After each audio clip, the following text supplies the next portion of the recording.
Morning everybody, this is Mike from My Grow Room 101.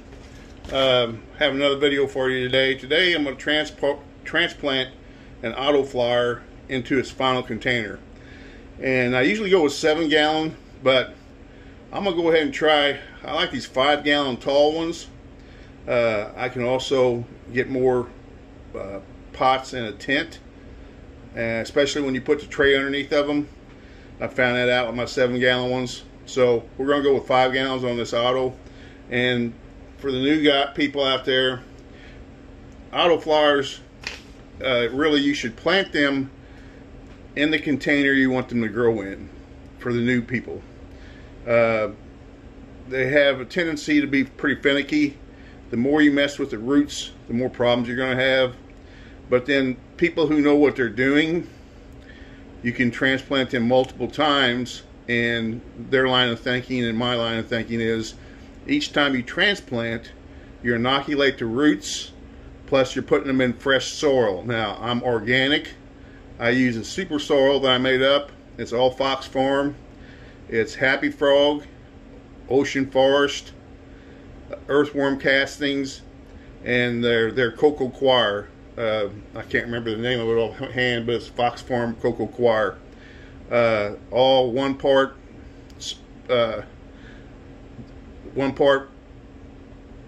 each, which means 1.5 cubic feet, 1.5 cubic feet, 2 cubic feet, and then about 20 pounds of earthworm castings. And with all that, I can make enough for 7 gallon pots. So anyway, that's the medium I'm going with, is all ocean forest, but it's a mixture. Here, how you can tell when you're ready to transplant is whenever your flower, whenever your plant, its canopy is as big as or is bigger than the container it's in. For instance, here it is. You can see it's in a 5x5. It's pretty well outgrown the borders, or right at the borders. So that tells me it's ready for transplant. So this is a Critical Purple Auto, and it's from Grower's Choice. I highly recommend Grower's Choice. I've used them a lot. They're great seed too. So here we go. We're going to transplant this auto into its final home. And I'm also going to show you a couple tricks that I use for the roots.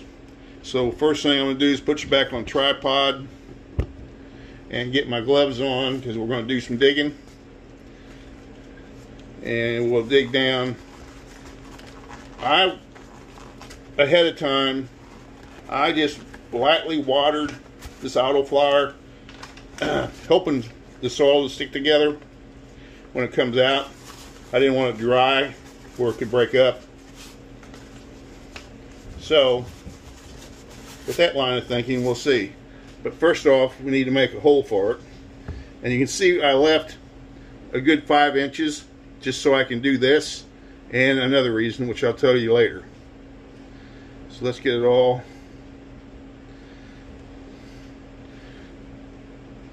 up on edges.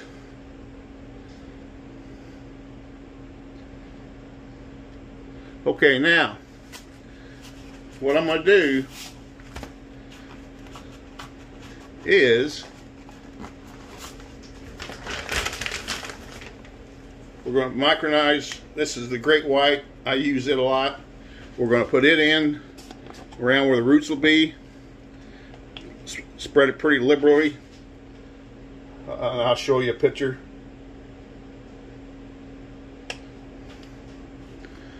That's the bottom of the hole. See how much I put in?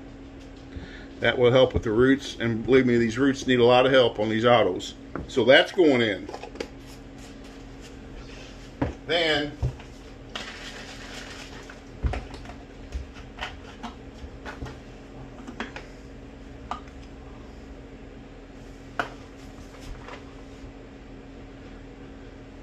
I'm going to take some Clonex. Take some Clonex in a syringe.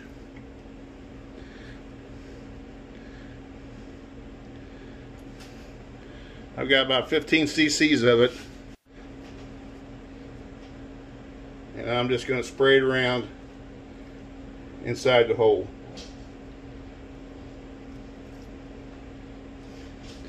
That's done. Now, here's a little trick. Walmart has that antacid. It's calcium, antacid. This is Equate. This is even the cheap stuff, saving money. So I'm going to take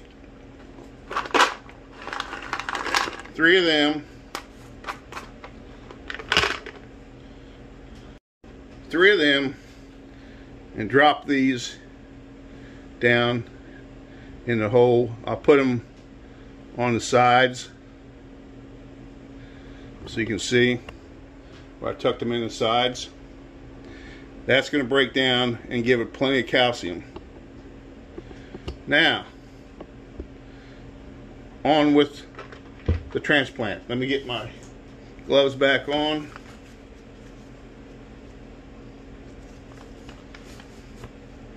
Alright, I got my gloves back on. Now we'll grab the plant like so. Wiggle her upside down. Look at them roots. See all the roots? She was ready. Now, down into the hole.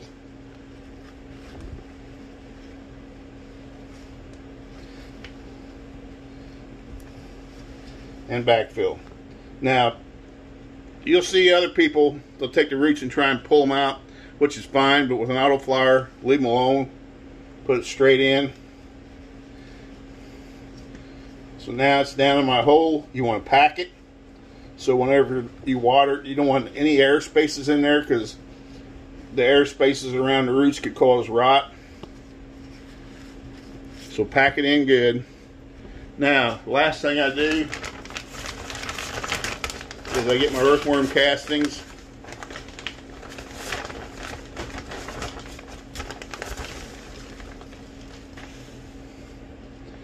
And there's going to be 4 cups.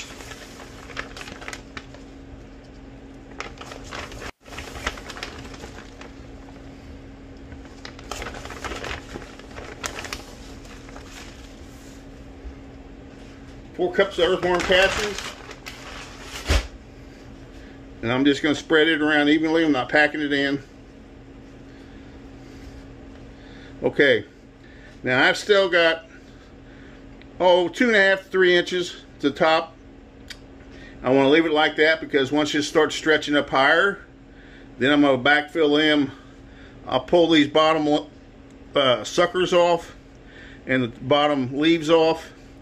I'll Clonex them with Clonex gel. I'll backfill, and that'll create more root growth from that area for the autoflower. So there we have it. She's in her new home. Showed you a couple tricks. I'll do a little light watering with it right now, but not a whole lot. My soil was already moist to begin with, but I'll give her a little bit of water. I'll get them leaves perking up. So that's it for now. That's transplanting an autoflower. I hope you guys learned a little bit. Please like, subscribe, give me a comment. I'd like to hear from you. I'm almost to 70 subscribers, so please share, talk to your friends, uncle, aunt, how about grandma? Grandma might even watch them. See you guys.